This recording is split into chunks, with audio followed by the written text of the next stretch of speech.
Trump భారతదేశాన్ని tariff చేస్తూ ఉన్నాడు. ఇప్పుడు టారిఫ్ వేస్తూనే ఉన్నాడు.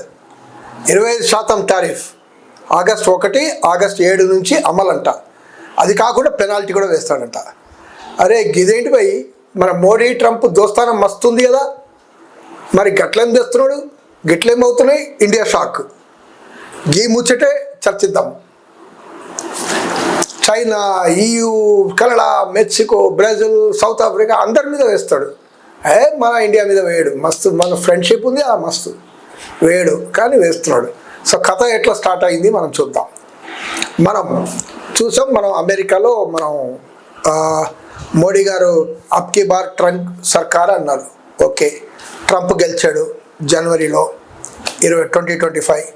దాని తర్వాత గెలవగానే మనం బడ్జెట్లో కొన్ని రాయితీలు ఇచ్చాం అమెరికా కంపెనీలకి, ఆటోమోటివ్ కానీ, ఎలక్ట్రానిక్స్ కానీ, ఎలక్ట్రికల్ పార్ట్స్ కానీ. అదే రకంగా గూగుల్, ఇలాంటి గూగుల్ ట్యాక్స్ని తీసేసాం.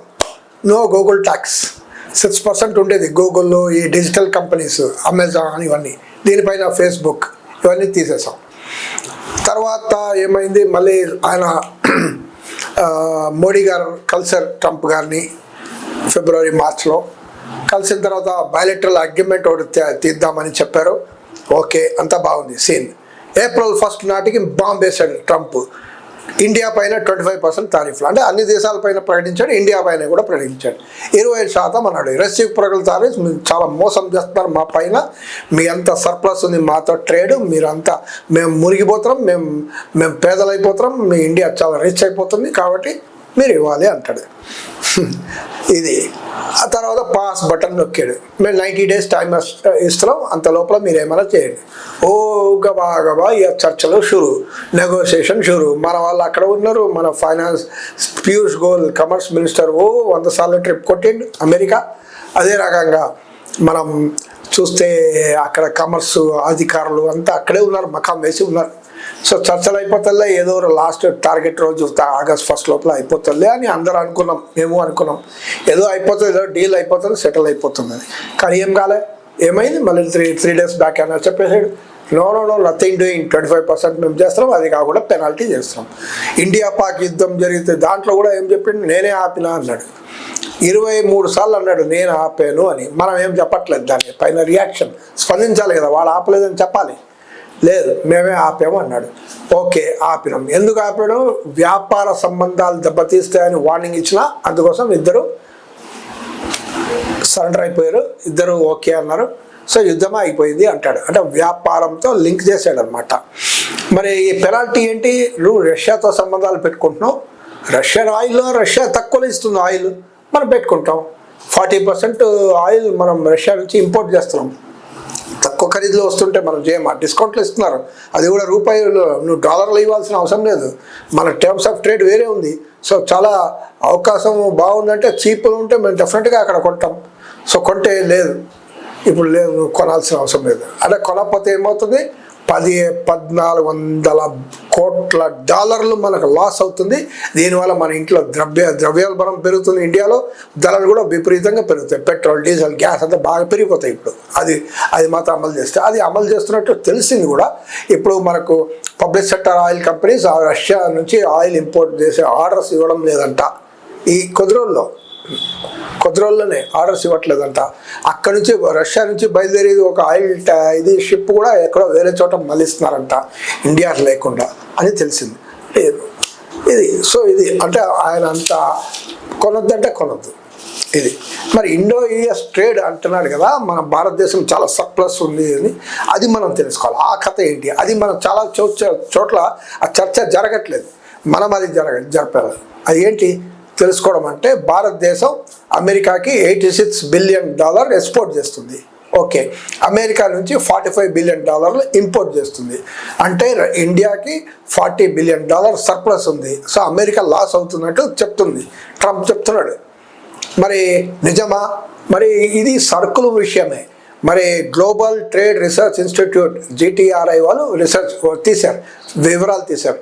ఏమంటే మనం Google, Facebook, YouTube, Insta, Netflix, Amazon, ఇవన్నీ ఉన్నాయి కదా, అమెజాన్ ప్రైమ్, అమెజాన్, వీళ్ళంతా మన ఇండియాలో మన బిజినెస్ చేస్తున్నారు. వీళ్ళపైన 0 ట్యాక్స్. మరి వీళ్ళంతా బిలియన్లో 25-30 బిలియన్ డాలర్లు వాళ్ళు కొట్టేస్తున్నారు. కన్సల్టెన్సీ సర్వీసెస్, ట్రేడ్, లైసెన్సింగ్, పేటెంట్లు, వీటిలో కూడా చాలా అమెరికా దొబ్బుతున్నాడు. మరి ఇవన్నీ లెక్కలు పెడితే మొత్తానికి అమెరికా 40 బిలియన్ డాలర్లు ఎక్కువ సర్ప్లస్లో ఉందంట అని ఈ ఇన్స్టిట్యూట్ లెక్క చెప్పింది. అదే కాకుండా మనం అంతా డాలర్లో కొంటున్నాం, అంత డాలర్ల పైన అమెరికాలో యుఎస్ బాండ్లు మనం డబ్బులు పెడుతున్నాం. అదే రకంగా చాలా కంట్రీస్ ట్రేడ్ డాలర్లో చేస్తున్నాం. సో డాలర్ని బలపరుస్తున్నాం కదా. మరి అది కూడా డాలర్కి ఉపయోగపడమే, అది కూడా అమెరికాకు ఉపయోగమే కదా. మరి ఫారెక్స్ మార్కెట్లో డాలర్లు తెచ్చుకు పెట్టుకుంటున్నాం, దానిపైన ఎంత డబ్బులు కడుతున్నాం. సో ఇన్ని డబ్బులంతా అమెరికా ప్రజలు తింటున్నారు కదా, వాళ్ళు కన్జ్యూమ్ చేస్తున్నారు కదా, మనం పే చేస్తున్నాం వాళ్ళ కన్జంప్షన్కి. ఇది డాలర్ వాల్యూ. సో ఇక్కడ మనం చూస్తే ఈ రకంగా పరిస్థితి ఉంది. మరి యూఎస్ డిమాండ్ ఇంకేముంది, మనం వ్యవసాయాన్ని ఓపెన్ చేయమంటున్నారు. అంటే వాళ్ళ అగ్రికల్చర్ ప్రొడక్ట్స్ని మనం ఇంపోర్ట్ చేయాలంట, టారిఫ్లన్నీ తీసేయాలంట. మనం ఏ దేశం పైన అగ్రికల్చర్ ప్రొడక్ట్స్ మనం ట్యాక్స్ వేస్తున్నాం, ఏ గవర్నమెంట్ వచ్చినా టారిఫ్లు, డ్యూటీలు బాగా వేసాం. ఎందుకంటే మన రైతుల్ని రక్షించాలి, మన వ్యవసాయాన్ని రక్షించాలి, న్యాయంగా రక్షించాలి. కానీ వాడు ఓపెన్ చేయమంటాడు. ఓపెన్ చేస్తే ఏంటి, ఎందుకు బేఫికర్, వాళ్ళు అంత కాస్ట్లీ కదా, డాలర్లు కదా, వాళ్ళు కాస్ట్లీ ఉంటుంది కదా అంటే లేదు, వాళ్ళు చాలా ఎన్నో వేల లక్షల కోట్ల డాలర్లు సబ్సిడీస్ ఇస్తే వాళ్ళ రైతుల్ని వ్యవసాయానికి ఆ రకంగా పండిస్తుంటారు. ఎందుకంటే ఆ వ్యవసాయం అక్కడ లాస్, కానీ సబ్సిడీ ఇస్తూ ఆ రకంగా దాన్ని పండిస్తుంటారు. వాటిని మనం ఇంపోర్ట్ చేయాలంట. ఎందుకంటే అది ఎక్కువైపోయిందంట నిల్వలు, అది మనం ఇంపోర్ట్ చేయాలని రుద్దుతున్నాడు ఆయన. అది డైరీ ప్రొడక్ట్స్ కూడా రుద్దుతున్నాడు. మరి ఇలా చేస్తే మన వ్యవసాయం, మన డైరీ సెక్టర్ మొత్తం కూలిపోతుంది డైరెక్ట్గా.